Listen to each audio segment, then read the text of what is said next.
Elles sont 15 au total et réparties, vous le voyez, dans les différents quartiers de la Principauté, comme ici devant le centre hospitalier Princesse Grasse, le Larvoto ou encore à proximité de la roseraie Princesse Grasse de Fontvieille.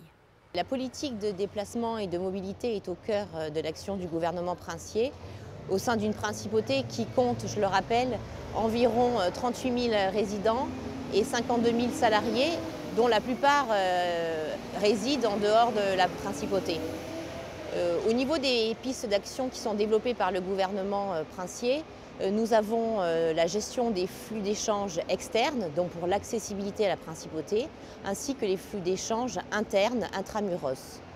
Parmi les flux d'échange internes, on essaie de promouvoir les modes de déplacement alternatifs à l'automobile en facilitant l'usage des transports en commun, en développant la marche à pied. On en a déjà parlé ensemble lors d'un précédent reportage avec toutes les liaisons mécanisées verticales et en développant le système de stations de vélo à assistance électrique. Et le développement des bornes de vélo électriques permet aujourd'hui de proposer près de 100 vélos au quotidien. C'est un service qui a été mis en place en partenariat avec la compagnie des autobus de Monaco en 2010.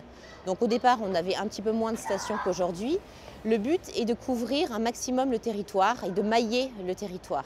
Donc nous avons actuellement 15 stations en service avec 3 nouvelles stations toutes récentes.